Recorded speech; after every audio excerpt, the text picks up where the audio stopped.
setup. Love it. Oh, it's pretty flash, isn't it? Fucking hell. It's above that level. Yeah, it is. It's definitely The quality of the podcast. The equipment is a lot better than the podcast you're about to record. Well, it's so easy. I was talking to my friend Tommy Dasilo, who does the Little Dum Dum Club podcast. Yep. And he's like, it's the lowest form of entertainment. Podcasts run ads from companies, and the ad is like, "Hey, you're listening to a podcast. Yeah. Why not start your own?" Yeah. The barriers of entry are so low, and Exactly. you clearly need no skills to be entertaining or interesting. So why not get involved in the podcasting world? That's sort of half what got me into it, to be honest, because I was listening to some podcasts and I was It's like, like, I could do that. I talk like every fucking day. exactly. But it's sort of out of my comfort zone to be doing this, I guess. Which everyone I told when I started doing stand up and podcasting, they're like, no fucking way. It's like, not you. Yeah. It's not like your personality. Yeah, I feel. yeah, I'm James is super- pretty reserved. Yeah, I'm super in my shell, like not out there, not anything. So that's while we're setting up, I didn't want to say anything because I didn't want to like blow all my conversation in one. Save the goal. Yeah, You do exactly. that when I was doing radio, you'd be having an interesting, funny conversation off air, and everyone's like, "Don't burn it, don't burn it, don't save it." 100%. Yeah, Very anti-human. like down there in the lobby, you hit me with, "Have you had a good weekend?" And I'm like, "Fuck." Hang on. That's all my conversation. I'm like, Trick question. Yeah, I'm like, Fucking hell. all I had planned was what I did this weekend. But so we prepped you. It's not going to be the best podcast you've ever done, but let's hope it's a bit of fun. Bit of It fun won't for be the all of worst. us. I'll tell you that much already. Perfect. Well, that's the name. You're recording, so it's fantastic. Yeah. Are we recording? Yeah, we're recording. We're recording, yeah. We'll I- fix some punching. The name of the podcast is Can't Get Any Worse. So, I mean, it's in the name. Great. It's in the name. But Only up from here. yeah, exactly. Hopefully. So yeah, you did a gig in Toowoomba, and then a gig did. last night in Brisbane. Brisbane, yes. Yeah. Sweet. How'd they go? They were both great. Yeah. Really good. Yes. Toowoomba was kicking. Yeah, they were really into it. Yeah. Great support acts, Nick Carr hosting, lovely little Irish pub there. Yep. And yeah, no complaints at all. And Except. no, I'm just trying to think because no one wants to hear about how great my comedy Yeah, is. yeah. but No. You want to hear about the disasters. We can talk about how racist Nick Carr's name is. He's got this bit about how he's saying his name is the N-word, Yeah. which I guess so. Yeah, I know. If you try and squint If you with your try, ears, yeah, yes. But then, what's her name again? I keep forgetting. Anissa? Anissa, Yeah, sorry. yeah. Anissa, who's hilarious. Yeah. Ugandan Australian background comic got up and she said, "Yeah, I'm the only one at this gig who can say Nick Carr's name," which was beautifully done. Yeah, no, Yes. it's good that she tied it in. So yeah, Brisbane, how'd that? Oh, it's so good. It's the Tivoli Theatre, Yeah, right? yeah. And I'm just like, I can't believe I've seen lots of music gigs there. Yeah. I did the speaking thing there years ago. It wasn't comedy. Okay. But like, yeah, that room is just amazing. And the fact that I got to do it was a fucking joy. Yep. I saw Pete Hellier before me. He was on before me, which was Sweet. awesome. And then, about half, then we came back for my show at half the capacity. Yeah. And I don't know. I got to stop complaining because it was awesome. Yeah, And yeah. there were some really lovely people there. But, when you're in that room, when you go bigger in a room, which Yeah. is a really big step up for Yeah. me in Brisbane, you would obviously love it. Yeah, yeah. To have lots of people there. Yeah. But they were so fun. And yeah, I think that room is pretty much perfect for comedy. Yeah, nice. No, I'll have to check it out because I'm like obviously nowhere near the scale you're at, but I like when I first started, I'd be going and checking out local rooms and shit, and I'd be Yeah. like, oh fuck, like hopefully I can do there one day. And now I'm like finally starting to break into those rooms, and I'm like, fuck, like this is sick. But that's still, Oh, it's and still you're just happy. That's good. Yeah, yeah, 100%. So if you keep doing it, you'll eventually get bitter. Yeah. You'll never be happy. And whatever level you're at is seen as a failure. Yeah, right. You'll feel jealous Yeah. towards other comedians. That's the plan. That's the plan. Like, why aren't I at Chappelle's level? Come on. I've been on Celebrity Name Game. Yeah, yeah. So Fucking hell. I'm crushing it. Yeah, definitely. I've been on nothing. I've been on this podcast. I've been on the podcast I started. Yeah, no one Yeah, would if book you get me. bumped from this, that's the real rock bottom shit, man. I'm watching you, Adrian. You're out. What made you, if you're an introverted person, what made you want to do it then? What was the push, the deciding factor to get you into it? I guess I have literally always wanted to do stand up. Right. From as long as I can remember, really. Mum and Dad would always have CDs playing in the car and stuff. And then when I Who grew are we up, talking? Who are you guys? I don't know. On the spot. Yeah, so mum and dad, like a bit rude. So it was Rodney Rude. Rodney Rude, yes. Yeah, Kevin Bloody Wilson, Okay. King Billy Coke Bottle. I don't know if you know. Yeah. That guy. Yeah. So I should have started that, but my parents are from the country. So like super like crude country humor, I guess, which would have fucking gone mint in Toowoomba. But Yes, would have gone great. yeah, and then as I grew up, I guess I started to watch things in my room like Rove and the Footy Show and things like that, and they'd have the 5-minute spots, and I'd be like, "Fuck, that's good." Yeah.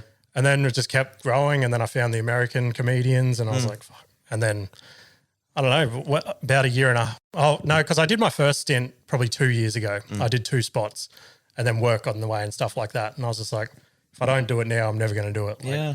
30 years old, so giving it a crack. Almost dead. Yeah, It's almost exactly, over. exactly. No, yeah, because I was big on like just living the life that everyone said you're supposed to live, like Yeah. get married, buy a house, fucking start a business, and Yeah. I did all that, and I was like, this is not what I want to do. Like, That's Are it. you still married? yeah. This is not what I want to do. I stand it all. I still want to do that. Yeah, made it married there, and it just left me empty Yeah, inside, and yeah. I thought there's nothing Yeah, here. there's nothing. I need the love of an open mic yeah, crowd in that's it. Brisbane. I need to go and tell 3 people my dick jokes. I need the love of everyone not liking me. Yeah, exactly. I need to feel the charm of that boo. Oh, that's good. Nah, but yeah. Was your first one a good one or a bad one? First one was terrible. Oh, Yeah, okay, interesting. yeah. Is that not par for the course? Like, is that not usually how it goes? Oh, I don't know. I hear a lot of people. How was your first one? My first ever one might have been okay. It was for Class Clowns, the high school comedy competition that Okay. Melbourne Comedy Festival. So I'm 14 years old, right? Yeah, so okay, it's yeah. fucking ridiculous. Yeah. But the only thing that got me through that is the fact that I'd done a lot of public speaking and theatre. Okay. So like, Right.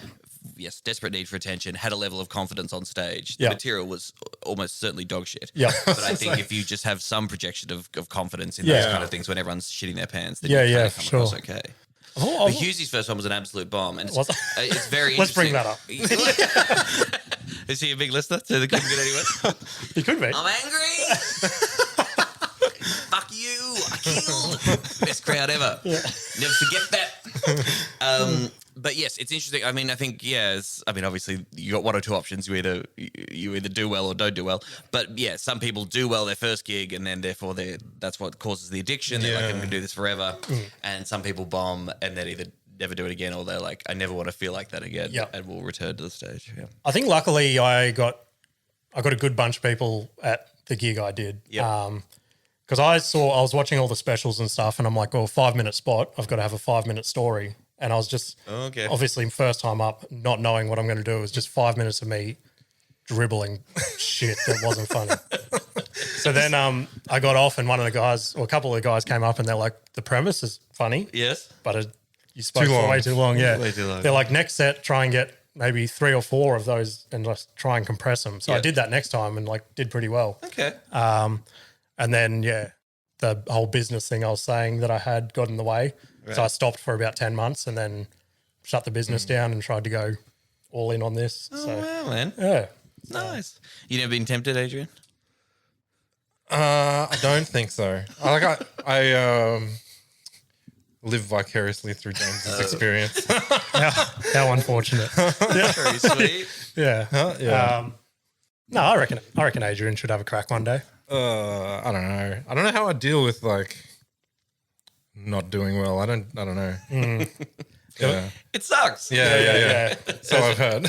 There's a, I'm in no mood to pressure or encourage anyone to do comedy. There are enough comedians. Yeah. It's awful. Yeah. Even if you're lucky enough to have like a decent career where, there's enough awful shit along there. Yeah. Like the people I never understand is people who do it as a hobby. They're like, I just enjoy this. I don't want to be pro. I'm just sort of having a bit of fun. yeah. Yeah. And for me, it's like the only thing that gets you through all the shitty stuff or Yeah. like the long, bombing and Yeah. work out new material is like, the payoff eventually sort of works Yeah. out. And you can only achieve that payoff if you were doing it full time. Yeah. And it's kind of your job. Yeah. So the people who just like dip their toe in, the weekenders, I'm just like, it's crazy. Just watch comedy, just relax and enjoy. Yeah, because my wife and I had a similar chat to that when I was just starting out. She said something like, "Oh, it's just a hobby or something at that stage," and I was like, but like I don't want it to be. Like, Yeah. like that's the only reason I keep going back. Do Like, you think the people that do it as a hobby, like they're gluttons for punishment? I guess like they enjoy the pain. yeah, it's like their weird kink. I have no idea. I can't figure out the psychology of that. I mean, they must be able to gig regularly enough and do well enough on a regular basis for them to enjoy it. And I don't know, maybe there is a way to approach comedy, like if you're less invested. Yeah. Because, if I bomb, I do think, should I quit comedy? Right. Oh, yeah, My job? Yeah. Yeah. Whereas if you have a bad gig and it's just hobbyist, you're like, oh, well, I'll just go to the office tomorrow. Yeah. When did it become like your day job, I guess? How far into it were you? Well, it was it's ridiculous. You know, there's no violin to play here, but I started very early, did raw comedy. Triple J saw me doing raw comedy. Then Alex and I start developing demos, and then eventually, so I finish high school, audition for acting school, don't get in, and pretty much move to Melbourne, doing weekends on Triple J, do 6 weeks of uni and then drop out because we were offered a bigger job, and I got management through doing my first festival. Sweet. So I've never had a sort of real job. Yes, That's sweet. That's sick. I'm of two minds of that. Like I wish I started earlier, but I'm always curious as to what I would have said so young. Like, yes. yeah. Like, oh God, terrible. Because awful stuff. they were bad. Yeah, well, I mean, yes. I mean, obviously, you hope you're a better comedian now than you were 10 years ago, for fuck's sake. But why did I? Well, I'm looking up over old stand up for clips for like social media now. I'm posting more on Instagram, and Jesus Christ, just watching stuff from 2012, and I'm like, you're so annoying. You're so annoying. Why did you say that? Yes, why would you say that? And then also life experience stuff. I think Fleety didn't start till he was 30 or something too. Okay. And he was always like, what do these 25-year-olds have? They haven't done anything. Nothing's happened to them. They haven't been broken-hearted or got addicted to heroin yet. Yeah. So what do they have to talk about? You know? Well, that's you must have a bank of stories. Yeah, that's the other part of my mind is now that I've started when I started, I've got all those years of shit that's happened in my life, good or bad, that I can spin. Yeah. It's like having a reservoir of, I guess, content as opposed to like telling it as it happens or as things happen to you. Yeah, and also, I mean, there's so many young people in comedy now, and probably comedy's always been a sort of young person's game. But I mean, yes, you'll get someone who can, particularly through social media, can blow up pretty quickly and get a lot of work by the time they're 19, 20, 21 or whatever.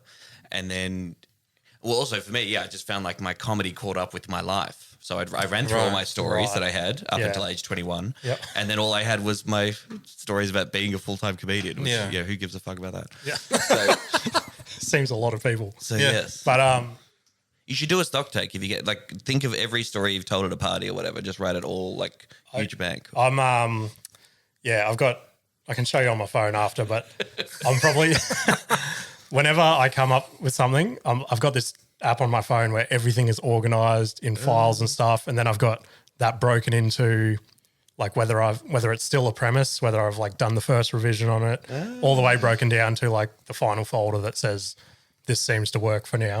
But because not absolute, even in that folder, I'll do a bit every now and then, and it'll be like, oh, okay, on to the next one. That's good. Yeah. But it's a slow grind, and I think I'm finally finding my voice, so to speak. That's good. But yeah, still have those nights, which is good. I was super secretive about it as well. Like I never really let anyone come and watch up until my Raw set this year. My wife came and watched for the first time, and then it was the first time she'd ever seen you do it. Yeah, just over a year, first time she'd ever seen. So as far as she knew, I was just going out like, where's he going? Where's James going every night? Hang on, you told her that you were going to do comedy. I told her that. I told her that. Yeah. It's like, I'm going out. I'm not telling you where I'm going. Secret. And then, about a month later, all these guys came and watched me at a little show I put on, which turned out well. Yeah. Which I think, in hindsight, it was geared in my favour to do well that night, I guess. Because it was, But, I don't know. Yeah, it was still good. So now I think everyone, my mum still hasn't seen me. She wants to come, but okay. I don't know if that's going to be great. There's a couple of jokes about her in there, but see how she goes. I mean, she used to like Rodney Roode, so she can't get mad, can she? That's she brought me up on it. Yeah, she might be into that. Yeah. She wasn't the subject, though. Nah, just little tags ripping on my mum, so that's all right. Is she funny? People think she's funny. I don't think she's funny. It's because she just rips on you the whole time. No, I guess she is funny. She is funny. Yeah. It's just all her humour's geared towards inflicting pain and trauma on me, Yeah, that's funny. That's funny. Yeah. which got me to here. So Again, yeah, parents can go either way. Like, yeah, my parents are very lovely and supportive, but don't enjoy listening to me banging on about my sex life. That's for sure. Yeah. But and then some people like will go and they'll, stories of comedians' parents telling everyone in the line like, I'm the mum, that's me, standing up during shows, yelling out, that didn't happen. I think I'm happy with my version. When mum and dad come to the show, they say, "Well done, Tom," and we never talk about it again. Yeah. No, it's the correct level of support. Yes. Yeah. Yes. Yeah, that's rather than them yelling at me like, fuck you. Yeah. Oh, that's me. You're telling the story wrong. I think it definitely started like that with my parents, but I think they've turned a corner now. And mum started sharing like my posts and shit like that for the podcast. But I remember I don't know if I told this on the podcast or whether I was telling someone else in my life, but I remember like in grade 10 or something when I first started going, okay, I want to do something in like, whether it be acting or comedy or something like that. So I came home from school and I'm like, Mum, I want to drop, I don't know what it was. It was like geography or something to do drama. And she's like, you're not doing drama. Like, you're never going to do anything with drama. I'm like, that's Such a country dream crushed. I'm going to go learn about fucking the Ukraine. But yeah. I don't know. I mean, my mum was a careers teacher. Like, literally her job was like advising young people what to do. Yeah. And so she was very much like, I never really want to be an actor. And she's like, back up. You got to have a backup, backup, which is, it's fair enough. I mean, all the stats you hear about how brutally hard it is. Admittedly. Why would you assume that your child is the one that's going to... Admittedly, it's a fucking crazy thing to be chasing, but I don't know. I just got this vision and trying to make it happen, Yes. But and they're never going to really get it. No. I mean, a long time ago, I gave up on trying to make comedy that was for Judy and Neil Ballard because it's not going to enjoy anyone, Yeah. No, but they've also got some brains, which some days I wish I had it, where I could just go to like my day job and fucking love it. Like, because my mum and dad they work 24/7. Really? And I'm like, that's crazy. And it's not like they're... That's a generational thing. I don't know. It could be. What do they do, sorry? So mum runs a childcare centre, which sounds awful to me, like being around all those kids. Yeah. Love my own kids though. Almost had 2 fuck-ups in this podcast. And Dad's retirement job is a stop-go man. He fucking lives for it. Yeah? Loves it, yeah. What, like a whole building site? Nah, like road works and shit like that. Yeah. Oh, right. So yeah, his work loves him because he's got his phone on at night time. He's on like emergency call. Yes. And he'll act like he's Batman. Like his phone will ring. He'll be like, "Oh, I've got to go stop traffic." Just get in his. I thought you meant he was like already at work, and he's like, "Oh, we got to call him to do some other emergency." No, it'll be 3 a.m. and he'll be sending me photos of like a car crash or something, and I'll be like, "I don't care." Like, but yeah, no, I wish I had something like that where I could just focus on that, but. At my day, isn't that the whole point of like doing this? Yeah, 100%. But I mean, like at my day job, I'm just sitting there looking at stuff happening, going, "How can I make this funny?" And then I'll just distract all the other guys I work with. It's good. Yeah, that's good. You need some monotony and some boredom, I think, to foster and to appreciate being creative. Yeah, definitely. No, it's a fine line. Definitely a fine line. But yeah. So fucking. You're part of the Brisbane Comedy Festival. Is it festival or fest? Let's not fuck this up because hopefully I can get in it one year. It is a festival. A festival. First step is learning the name. Yeah. And then you're at Tivoli again tonight? One more show tonight, yes. Fucking following Pete Hellier again? Yes. Oh, yeah, right. Yes, yeah. Fucking tell him to keep some of the crowd this time, eh? He did plug my show, to be fair. He's very nice. Did he? Yeah. And he came to watch the show too. Okay, nice. Cool. Yeah. No, that's cool. Good work, Pete. I approve. So you're touring around at the moment, is that? Yeah, well, this is pretty much the end of the Australian tour. Yes, so did Perth, Adelaide, a bunch of one-nighters in Tassie, Canberra, Gold Coast. Yeah. I've done Cairns, yes, Toowoomba, Melbourne, obviously, Sydney, and Brisbane. And then eventually we'll go to Montreal in end of July, and then the Edinburgh Fringe. Yeah, again for the sweet. month. Yep. Sick. Yes. And then, so how long are those tours? Are you just doing the festivals over there, or are you doing a little tour Pretty over much. there? Montreal's just a week, and Okay. then Edinburgh's the whole goddamn month. Yep. And then probably some shows in London after that, and then coming back. Yeah. Yeah, okay, sweet. And then, It's long. I was thinking, like, this must be the 40th time I've done this hour. I think I sort of across all the festivals. Okay. yeah. Getting up around the 40 mark. I think now. Yeah. How do you, how far into it do you think you sort of got an hour? Like, Well, yeah, the show really took shape in Perth. I did 10 shows in Perth at the Oasis Comedy Club, Yep. and that was still very hodgepodge. Yeah, there was lots of stuff I was throwing around, and kind of eventually over those 2 weeks, it kind of found a shape, and Yep. the shit stuff went, and the bits where I needed some more sort of became quite apparent. yeah, So yeah, by the time you do that, and then you start getting to Adelaide, it's sort of eventually being honed into something. yeah, definitely. And at that point, you're just sort of making some basic choices about keeping or dropping bits Yeah. and pieces, and then some stuff that you riff and sort of become naturally part of the show kind of emerge. So do you reckon you have like, because I'd imagine like the first draft, so to speak, of that hour, there would be a chunk of that gets cut, does it? Or are you pretty confident going? Yeah. Oh, there's some fat on there, baby. So then it's like strategic to. I'll go watch the last shows of this tour. Yes. Try and get something more refined. I think Perth knows what's up. Yeah. Yeah. They're so far away. They need to move closer. Yeah. So then in saying that, then do you have like a whole heap of backup bits stored somewhere that you can just throw into that hour then? If you've, say you do the first, I don't know, you're the professional 5 shows, I guess, and something's not working. Have you got something? Yeah, well, I tend to overwrite. Yeah, Yeah, so you okay. write more than an hour's material Yep. for the show. And then, yes, process of elimination, Yep. trial by fire, Yep. stuff gets shut down, and you hang on to some stuff because you think, I think that's really funny. And then night after night, the audience Okay. tells you Yeah. you're absolutely wrong. That sucks, eh? And you go, fuck these people, I'm a genius. My joke's good. It's the audience who are wrong, Yeah. God damn it. Yeah, I hate that. And then eventually you have to realize, no, they're probably 10 out of 10 audiences aren't wrong. Yeah.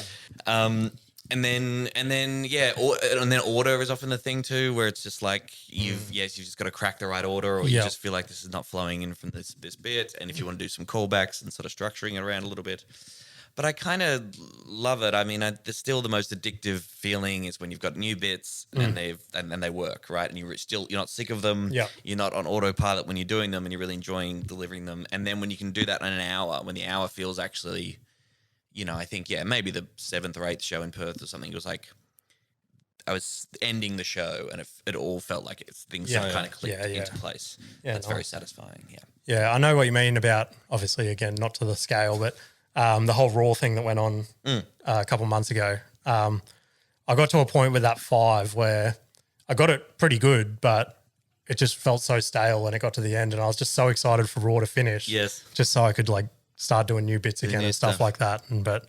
I Which still, doesn't, I mean, you hear all comedians talk about it, like the magic of a bit goes out and it doesn't make any sense because you're saying the same bit. You're probably saying it better because you're Yeah. delivering it more, but then somehow it doesn't work away.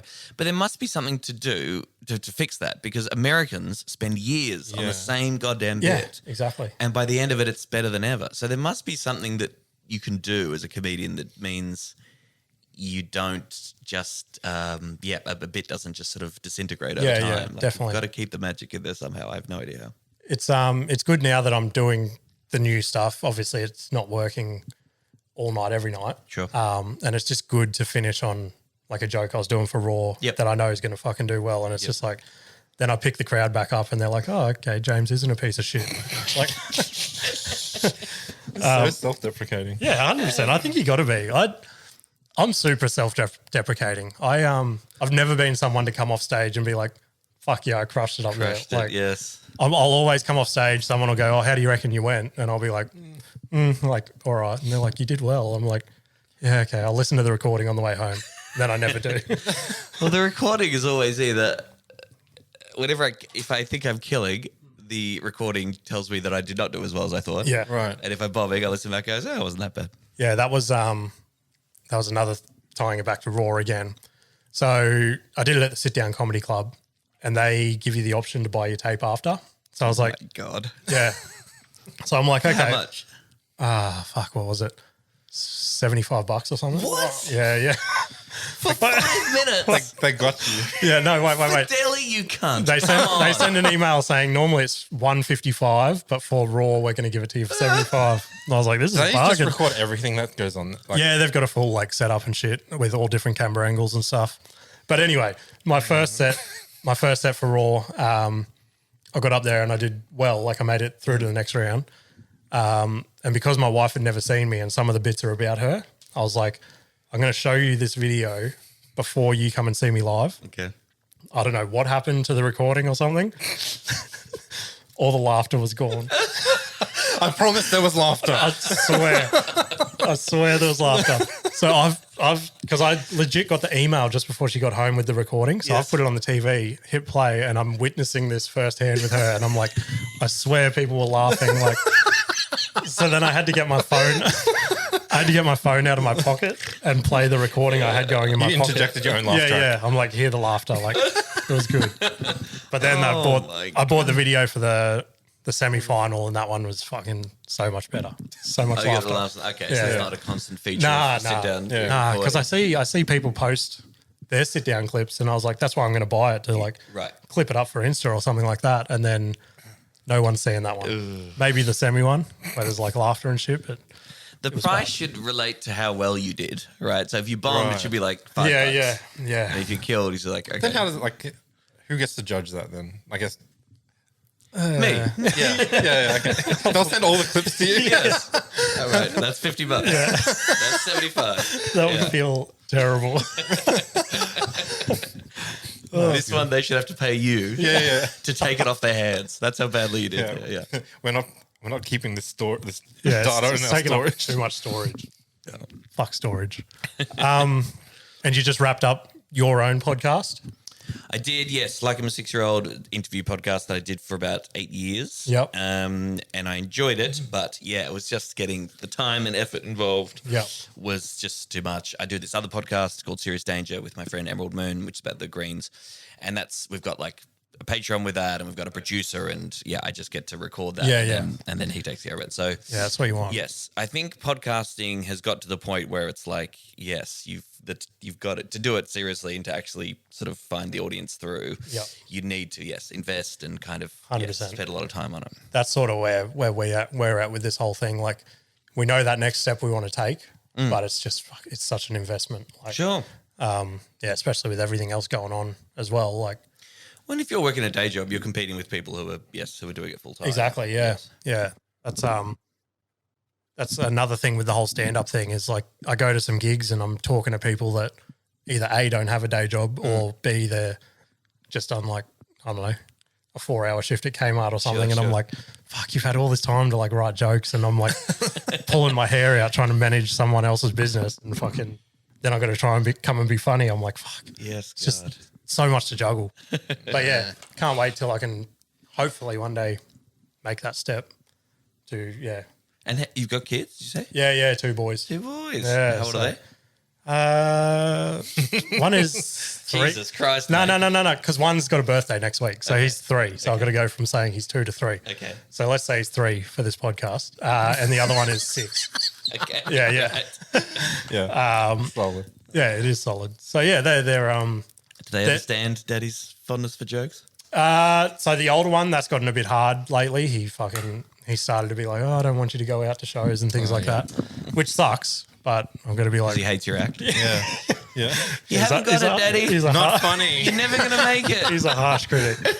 I saw that sit-down footage. No one was laughing. They're supposed to laugh. When you go out, Mom shows us these clips. Yeah. That's how she gets us to That's what sleep. Daddy's doing. He loves this more than you.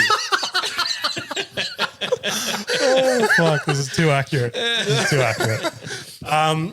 But yeah, that's the other tricky thing. It's hard to juggle it with kids, but luckily my wife's pretty supportive of the whole thing, and she's picking up the slack where she needs to.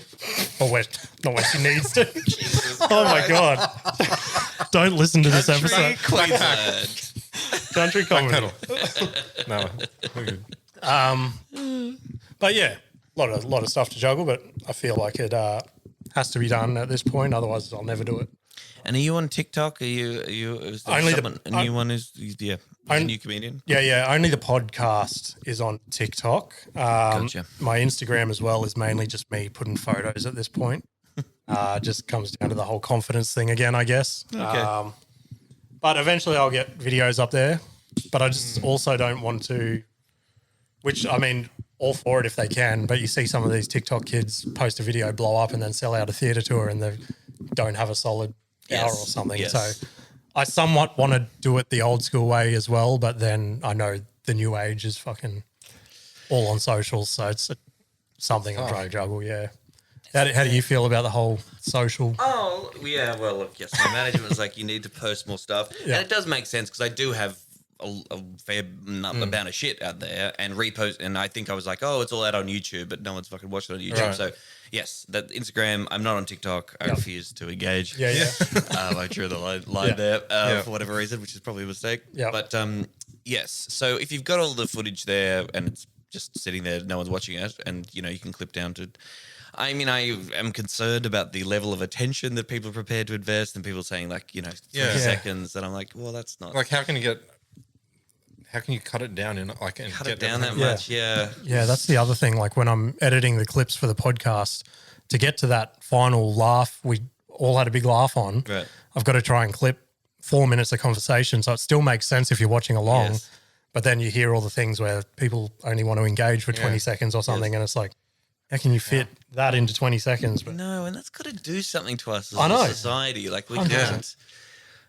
There's this term called dramology, which is about the speed of societies. There's this, I forget the philosopher's name, but it's like this idea of just how quickly we churn over new information and how the speed at which it feels like sort of society, moves on. And yeah, you know, in the 21st century, the dramology is just like increased exponentially to the point where something will happen, we're outraged about it, immediately forgotten, can't remember anything that's happening, and then anything long form, you know, ability to concentrate. And I'm the same. Yeah, reading a book, watching a longer movie, it's just like our brains are sort of fucking melting. Yeah. And where the social media platforms are setting the attention levels for us to sort of abide by, which I think is a problem. Yeah. But yeah, because I felt myself getting tangled up in it all a bit.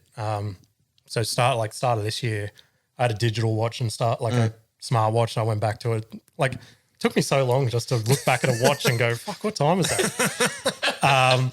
But the same, like you said, reading a book, I've tried to read a book like once a month. Like, I used to be a massive reader and then zoned out of it. Yeah. But now that I've started reading again, I'm like, fuck, this is like pretty cool.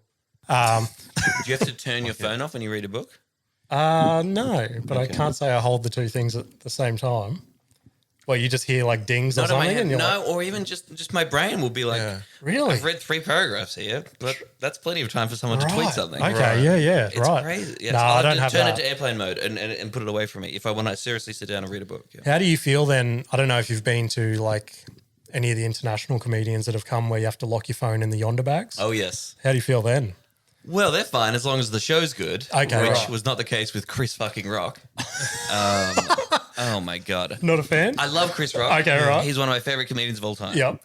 But I've seen him twice when he Yep. came to Australia in recent years. The first time I went $180, Yep. stadium tour, Yep. and he was trialing shit. He was Yeah. using a stadium as a goddamn trial Yeah, show. okay. He was using his Australia tour to work up Tambourine. Yeah. And Tambourine was wonderful. Yeah. The end product was great. Yeah. But I wasn't at Tambourine. I was at whatever the fuck I was watching. You're at the Perth show. Yeah. You're at the Perth show. Yes. Well, I said to my boyfriend, he's like, wow, he treats Australia like Adelaide. I'm like, God damn. Fuck. And it was really demoralizing because I don't care how rich and famous you are. Yeah. You must know that ordinary people, that is a huge amount of money. That's the 100%. only stand-up gig they're going to see this year. And the fact that you're Chris Rock only gets you so far. Yeah. Yeah. Then I came back, when he came back to tour this last one, ridiculous. I don't know why. Same amount of money. I'm like, well, the slap happened. Surely he will tell us, he will have worked up some great jokes about the slap. Yeah. He did 2 lines about the slap that were nothing. Yeah. And then the rest of it was this meandering 90 minutes of just, it was boring. It was so boring. Yeah, right. And the whole stadium, it's so bizarre to see a stadium watching Chris Rock and everyone, just the energy really sucks out of the room. Yeah, that sucks. And then, I thought the special that ended up was way tighter and good. Yeah. It was good. And then the slap stuff was like pretty good. But man, I just think I don't know what's happened to that guy. He's still one of the best ever. But Yeah. he's just those shows were just really really hard to take. Yeah. Sucks because I wish I had my phone. Yes. Yeah. Not to film his incredible material to leak, yeah. just to do something else while he was on stage. Because I went and saw Bert Kreischer a few weeks ago. Oh, yeah. And same deal, he just released his special. So he's conveniently in Australia working on new material. But so the whole show ended up going for like an hour 50, but it didn't feel like that because he just, obviously Bert's Bert and he just goes over the top with everything. Yes. And he's starting some of his new bits and he's not getting a great reaction. And he just stops the show and he's like, I realize all this is like dog shit. I'm trying to come up with new bits. He's like, I understand a theatre's not the perfect spot for it. So I can recognise. Yeah. He's like, let me do this and then I'll finish on some stuff that's going to crush. And like the last maybe 40 minutes was just him getting drunk on stage and just fucking with the crowd and like Doing a shoeing or whatever. no, he didn't do that at our show. Oh, okay. Yeah, he drew a line. But yeah. But Well, and it was a theatre here or a stadium? it was what do you call the convention center? Would that be a theater? Oh, Yeah. okay. Yeah.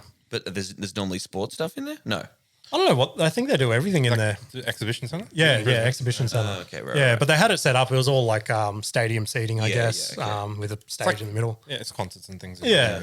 It worked. It was like I had fun, but Yeah. yeah, I know what you mean. You'd spend all that money to go and see a polished show, I guess. Yeah. I mean, Chris Rock could book any mid-sized theatre in America. He could do a month residency to work up a set of material. He does not need to tour to Australia and charge that kind of money when he's fucking around with the jokes. Yeah. Yeah, I don't know. I got some problems with it. I saw Eddie Izzard once too at the Hamer Hall, and she was just fucking around and like literally saying on stage like, "Oh, that'll be better later in the tour. I'll fix that later on." And I'm like, Okay. But that's what Okay. we're here for. Yeah. Right, yes. 'Cause, In the Hamer Hall, like beautiful theatre that comedians in this country would fucking kill to perform. Yeah. at. Yeah, definitely. And you're fucking about? Because I know, obviously, I don't know if he sticks to his word, but from what I've heard, Kevin Hart normally he'll book out like a small town comedy club and he'll work on his hour or something, and then he'll go up to like normal comedy clubs around the town, like country, sorry. Yep.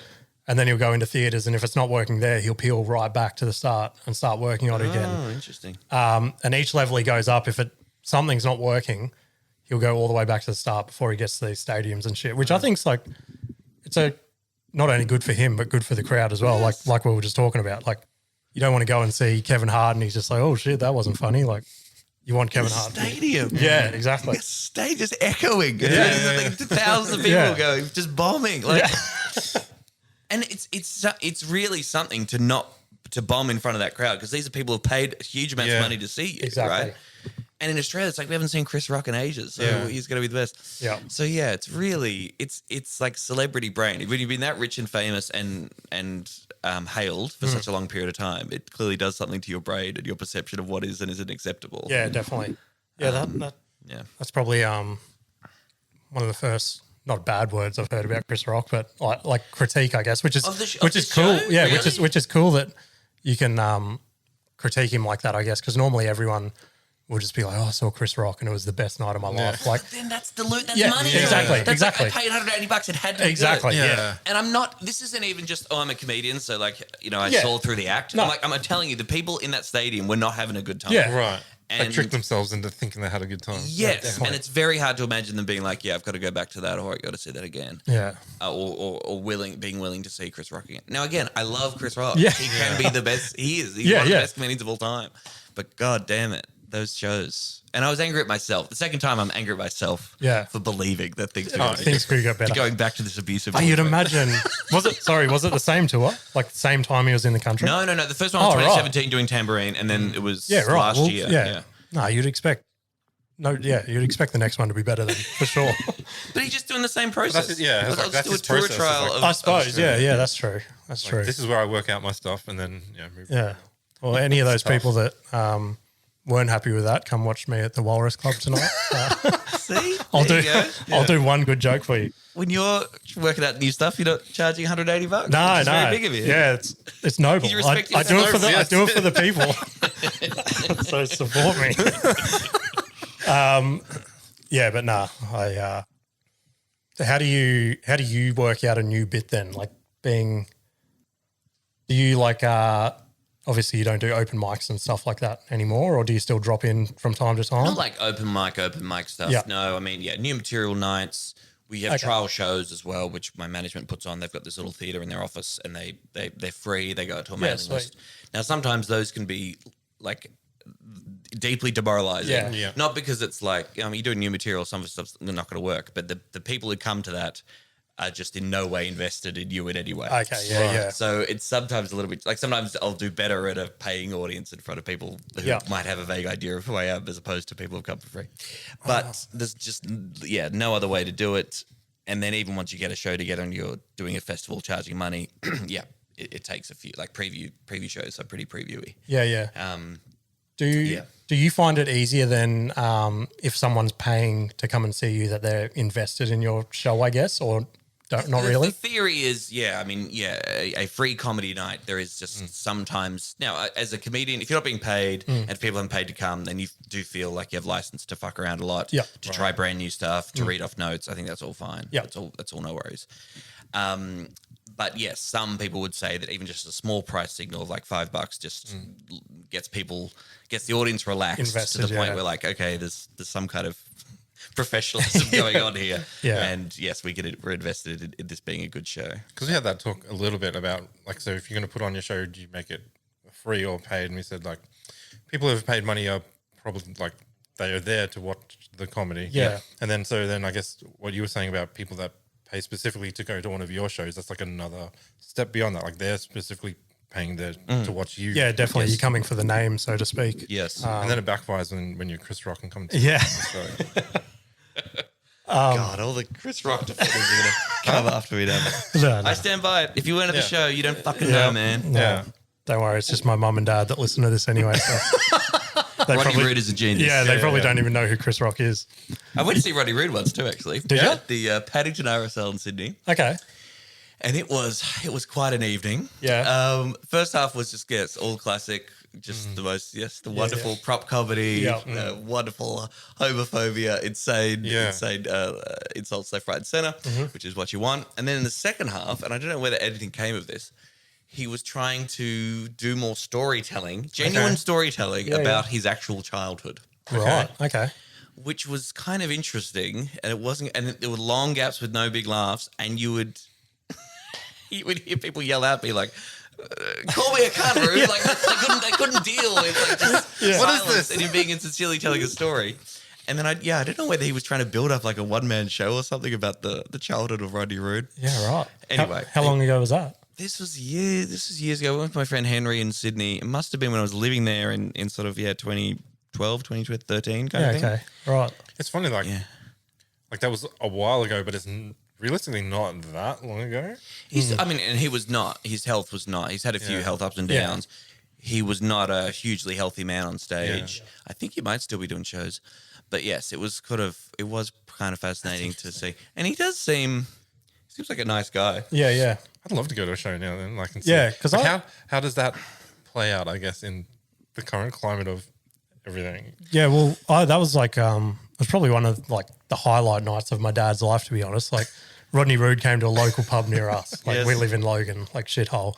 And Rodney Rood was coming, and Dad thought he was like fucking going to see the Queen or something. Like, yeah. So he's all dressed up and stuff. And then, unfortunately for him, you don't want to stand out at a Rodney Rood show, obviously. And we still don't know what happened because Dad had a couple of beers, and then halfway through the show, he's just like felt the urge to throw up. So he's just stood up and started like walking to the toilet, and I was just waiting for Rood to like say something to him. I'm like, don't say it. Like, but luckily he made it out. I was like, fuck. Snuck out. Yeah. Lucky. But he's so you're a fan of Rodney Rood's comedy, or you just like the spectacle that is Rodney Rood? Look, we were going out of a sense of curiosity. Okay.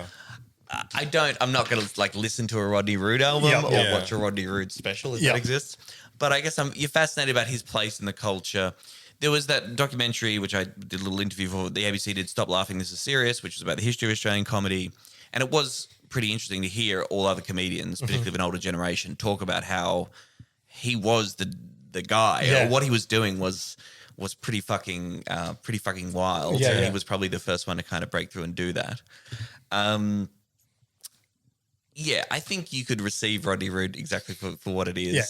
And he's not trying. It's not like he's he probably would say he's an anti-wokey, anti-PC guy, but it's not like he has any massive political agenda. Yeah. Exactly. He's yeah. just like, I think he's just just telling jokes. Yeah, the I think jokes don't he's mean just. anything to him. And I think he came out in support of marriage equality actually at one point too, sort of like Yeah. making these sort of weird moves. And I guess there's a generation of dudes who are just like, comedy is just this total act, and you just whatever you can think of that's funny, you do it, as opposed to having any kind of relationship to your actual politics or what you think about things. Yeah. It's like, I may say things that are offensive, but it's just jokes. It's Like, just nothing. Yeah. Yes. And of course, I don't really think this. And Yeah. Yeah.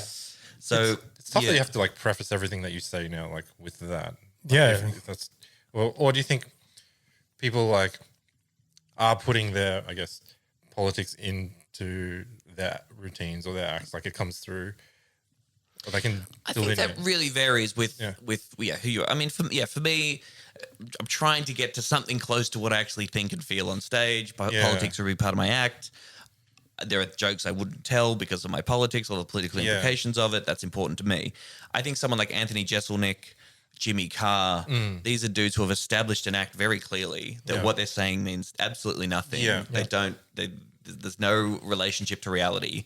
And the game of their act is to try and either shock you or to try and surprise you, to write jokes that are deeply dark about all the fucked up things in life. Yeah. But there is no greater message, which is why I thought the Jimmy Carr sort of gypsy joke controversy was a bit overblown, even though lots of people on the left, who I respect, were like, this is pretty fucked up. Yeah. Because I'm like, Jimmy Carr has made it very clear that he doesn't think anything of this, and he's just trying to do jokes, and that's it. And if you get offended by that one, then you do need to be offended by literally every other one he's done. Yeah. Like, why isolate this particular joke as the example as the worst one? Which highlights, I guess, more of the issue with the clipping and cutting out context and cutting out. That's true. Yes. Yeah. I mean, you take it out from the special, but then even then, I'm like, the context of Jimmy Carr is pretty fucking clear. Yeah. Right. Again. So, yeah. Yeah. And Jimmy Carr just rolled with it, and he's sort of since come out and sort of said he thinks cancel culture is a bit bullshit because people were angry for a bit, and then he's carrying on touring the world, making millions of dollars. Yeah, I heard that. Like, so, I can't remember where I heard it, but they said like the biggest thing you can do, even if there's some controversy about you, is just keep going, because with the speed at which, like we were saying, Yes, everything turns over.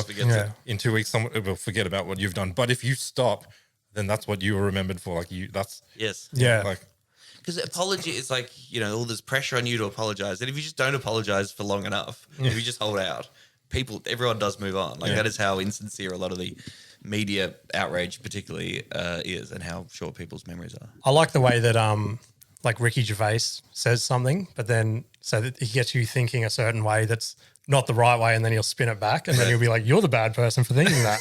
Like, I didn't say anything wrong. I fucking love how he does that. He does, play around with that a fair bit. Yeah. But, King Billy Coke Bottle, is he still going?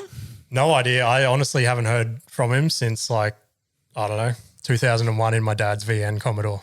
So so if people don't know, this is a guy who would do an Aboriginal character, right? There's a white dude doing the Aboriginal voice. Oh, really? You didn't know that? I genuinely did not know. Blowing my mind now. I genuinely did not know that. He's like, wait, can I backpedal? And I said, like, this is who I like. I'm sure that's right. Someone should check that. I'm sure it is right. Okay, sweet. But what is crazy is that I did a show a few years ago called First Contact, which was 6 white celebrities and me, just the people who were available and needed to get on TV again. Me, Adeline Brawlier, and David Oldfield from One Nation, going to Aboriginal communities in remote Australia and talking about white-black relations. And, we go to some of these really remote communities, particularly in Territory. I'd mentioned I was a comedian, and time after time, black people would mention King Billy Coke Bottle as the funniest thing in the world. Yeah. And these people who knew that he was a white dude doing an Aboriginal character and stuff. Right.